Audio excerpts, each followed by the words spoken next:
From Studio 3 at Buzz TV, it's The Horse's Mouth with Tom McManus.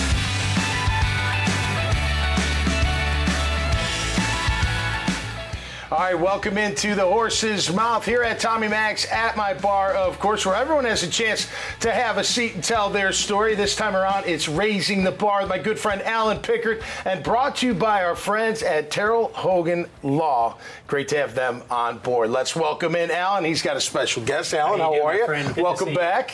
So we're having Brian today. Brian Moore. Hi, Brian. Good to see you, man. Absolutely. Welcome. He's at Baggett Law. Yeah. And they do a lot of personal injury, but Brian has a specialty niche that I think there are a lot of people out there don't realize that Brian's the man to call about it. Okay. Tell us a little bit about it, Brian. Yeah, let's hear it. Yeah, well, I specialize in representing people with special needs. Okay.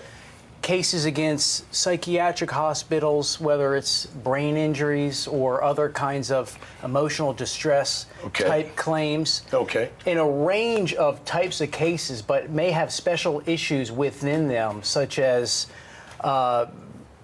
people who are battling whether it's autism or whether it's bipolar disorder or other kinds of human damages that I try to highlight in their cases. I kind of call it illuminating invisible injuries when I try to help develop their damages in their cases. And so it's a special kind of niche in that I'm seeking to not only represent them and recover money for their injuries, but also help them get the best medical care for their special situations. So if something happens at work or at a rest, wherever, and they get hurt, that's when you're going to step in and help them potentially. That's right. It could even be something like an auto accident where I represent many military families.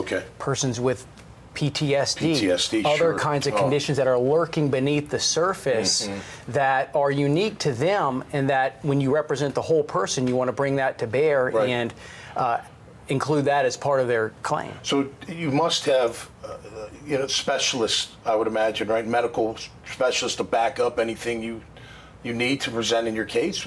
That's always a key in any personal injury case, and we strive to get our clients set up with the best doctors, psychiatrists, and mental health professionals who know not just good treatment, but the best treatment. There's so much available to us in this day and age, whether it's inpatient facilities that can do a lot of great things.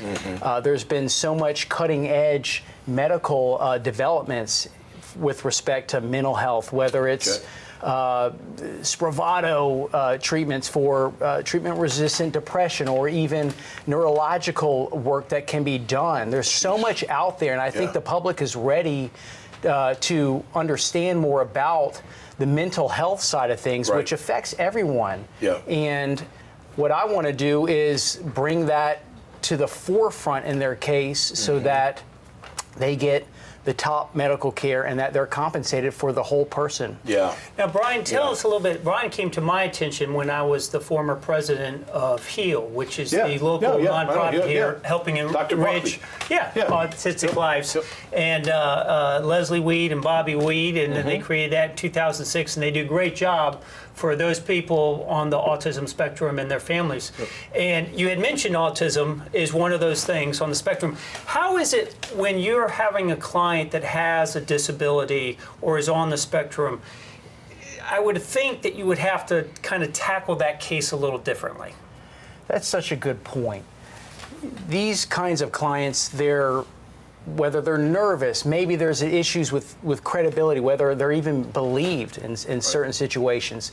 Even something like taking a deposition is a huge hurdle that you've got to overcome. And so part of what I try to do is to get them to understand that they can that even a court case is part of their healing. It can be. In other words, they get to face down people who did something wrong, whether it's maybe someone who punched them and caused serious injury. They've got to face that person in the condition that they live with every day, and that's a huge hurdle. And so I want to vindicate that and help them help them manage that and overcome it. I got to imagine trust for your clients is humongous. I mean, it is with any attorney and their client, right? But especially with like PTSD and different things with mental health, like they got to trust you. Like you are going to represent them and take care of them.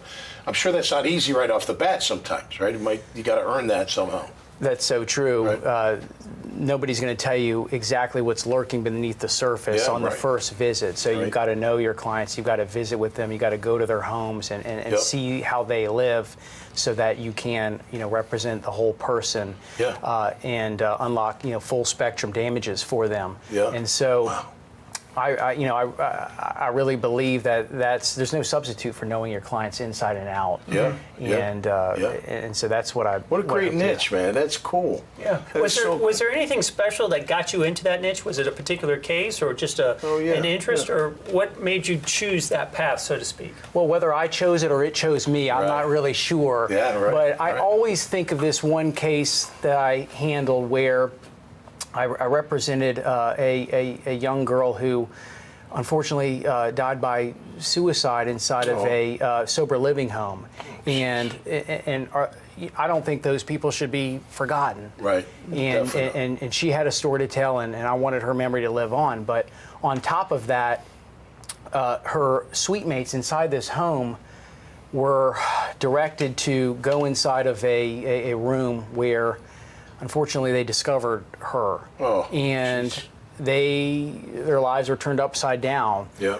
One of them was a drug addict, and I met with her under a bridge, literally. Wow. And so I wanted to help her story, help her mom and their family, and so what I did in that case was to first of all have a special needs trust, so that whatever recovery would be protected, and it would be directed for life-saving addiction recovery services. Cool.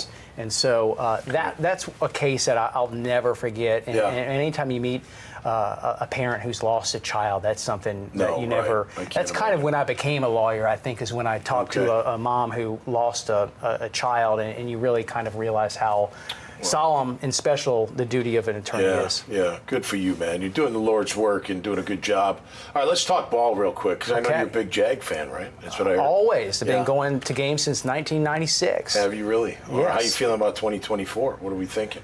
Well, what's the win total? I saw Vegas has them at 8.5 is the over/under on win total. What do you think? Over, or what are you betting on? I always bet over. I'm always drinking Kool-Aid in the off season. with Brian Thomas Jr. at 6'4", 4.240, whatever he runs. I mean, that's I think they're going to be great. It's the season of hope in the NFL, well, that's the problem with the purple Kool-Aid. I mean, Reverend Jones showed us that it could go either way. You know what I mean? So, that is true. That is true. Well, thank you for being here. Really nice to meet you, man. Keep up the good work. You. Appreciate it. Alan, great work, my man. Always a great job. All right, that'll do it for us this time around here on Raising the Bar with Alan Pickert on the Horse's Mouth, where everybody has a shot to sit down and tell their story. So until next time, stay safe and be cool out there, and make sure you're protected by a good attorney. No question about it. We'll see you right here on the Horse's Mouth. Cheers.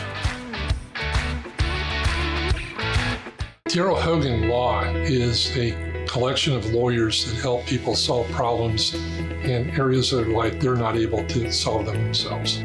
We are not individuals. We are purely a team. We work together for all of our clients. We have the resources to win your case and win it to such a degree that you're going to be very happy with the results.